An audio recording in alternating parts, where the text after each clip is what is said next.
आप सभी का हार्दिक स्वागत है मेरे चैनल जियो गुरुजी में। आज के इस वीडियो श्रृंखला में विश्व मानचित्र कार्य भाग 2 से संबंधित महत्वपूर्ण जानकारी को ग्रहण करेंगे। तो चलिए शुरुआत करते हैं। प्रश्न है, दिए गए विश्व के राजनीतिक मानचित्र में निम्नलिखित की स्थिति दर्शाइए एवं उनके नाम लिखिए। जैसा कि आप लोगों को पता भी है कि इस वीडियो में हम न केवल मानचित्रों को दर्शाना सीखते हैं बल्कि महत्वपूर्ण जानकारी को भी सीखते हैं। तो विश्व के मानचित्र में हमको पनामा नहर, जापान का जलयान निर्माण उद्योग और विश्व के रबड़ उत्पादन क्षेत्र को दिखाना है। तो चलिए सबसे पहले देख लेते हैं पनामा नहर, जो कि पनामा देश में स्थित है, पनामा सिटी जिसे आप लोग कहते हैं। पनामा नहर अटलांटिक महासागर को प्रशांत महासागर से जोड़ती है। यह नहर 1914 में बनकर तैयार हुई। यह नहर हजारों जहाज़ों को समुद्री पारगमन की सुविधा प्रदान करती है। इस नहर में निजी जहाज से लेकर बड़े वाणिज्यिक जहाज़ों तक को प्रवेश दिया जाता है। इन्हें पैनामैक्स कहा जाता है। पैनामैक्स एक शब्द है जो नहर में सबसे बड़ा पात्र आकार वाले जहाज का जिक्र करता है। पनामा नहर के बारे में और भी जानकारी है जो मैं आपको इस वीडियो के माध्यम से बताना चाहता हूं। जैसे कि आप लोगों को पता भी है कि दुनिया में व्यापार के लिए परिवहन का सबसे सस्ता साधन जल परिवहन है। और एक एडिशनल जानकारी आपको ये भी बता देता हूं कि समुद्री मार्गों में उत्तरी अटलांटिक महासागर सबसे व्यस्त जल परिवहन वाला क्षेत्र है।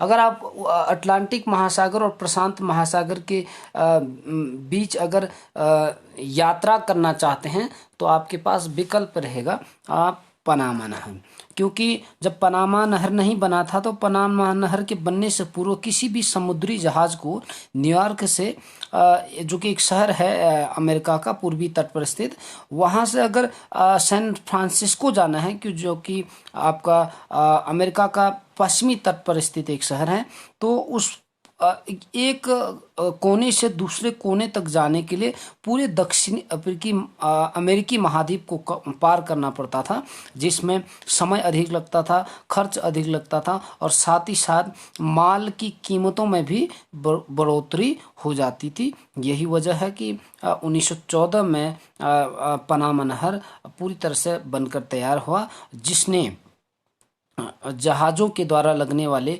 आवश्यक समय को कम कर दिया है। चलिए आगे जान लेते हैं जापान का जलयान निर्माण उद्योग यानी कि याकोहामा। यह शहर जापान के होन्शु द्वीप में स्थित है। आगे जब हम मानचित्र का कार्य करेंगे तो मैं दिखाऊंगा कि कहाँ पर होन्शु द्वीप है। याकोहामा शहर अपने जलयान उद्योग के लिए विश्व प्रसिद्ध है। यह शहर अपने क्रियाकलापों के द्वारा देश एवं विदेश की व्यापारिक एवं आर्थिक गतिविधियों को गति प्रदान करती है। एडिशनल जानकारी मैं आपको बताना भी चाहूँगा, ओसाका जो कि जापान में स्थित है, यह अपने सूती वस्त्र उत्पादन के लिए प्रसिद्ध है। इसे पूर्व का मानचेस्टर कहा जाता है। चलिए आगे जान लेते हैं विश्व के रबड़ उत्पादन क्षेत्र। मानचित्र में हम इस समय ब्राजील को दिखा रहे हैं, हालांकि अन्य भी जो है अन्य क्षेत्र में भी रबड़ का उत्पादन किया जाता है। तो चलिए जान लेते हैं। थाईलैंड रबड़ उत्पादन का अग्रणी देश है, जो कि दक्षिण पूर्वी एशिया का एक देश है। रबड़ का प्रयोग पेंसिल के निशानों को मिटाने के साथ साथ टायर एवं ट्यूब में भी किया जाता है।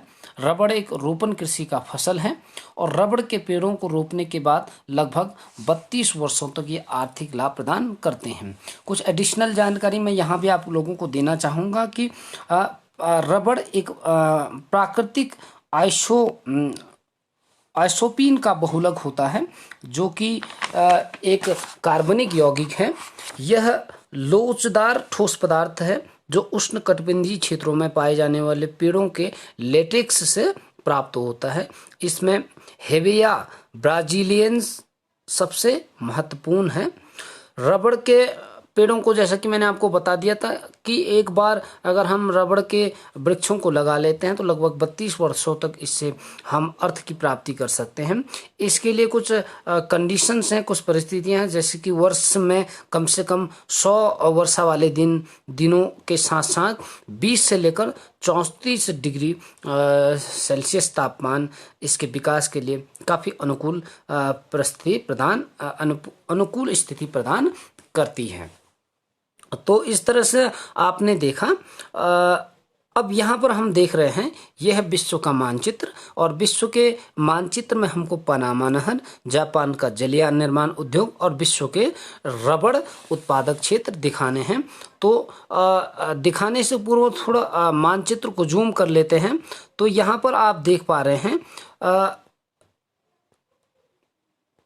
ये है आपका उत्तरी अमेरिका, यह है आपका दक्षिणी अमेरिका, और यहाँ पर ये बीच में जो दिख रहा आपको ये है पनामा सिटी, और इसी पनामा सिटी में ही 1914 में पनामा नहर को बनाया गया है, जो कि अटलांटिक महासागर, ये जो एस आकार का सागर आप देख रहे हैं इसे अटलांटिक महासागर कहते हैं, और ये है प्रशांत महासागर का पश्चिमी हिस्सा। तो इन दोनों को जोड़ने वाली नहर, ये नहर जो है इसे कहते हैं पनामा नहर, जो कि अंतर्राष्ट्रीय व्यापार के दृष्टिकोण से काफी महत्वपूर्ण है। अगला हम दिखाएंगे मानचित्र में जापान का जलयान निर्माण उद्योग। तो विश्व के मानचित्र को थोड़ा जूम करके देख लेते हैं।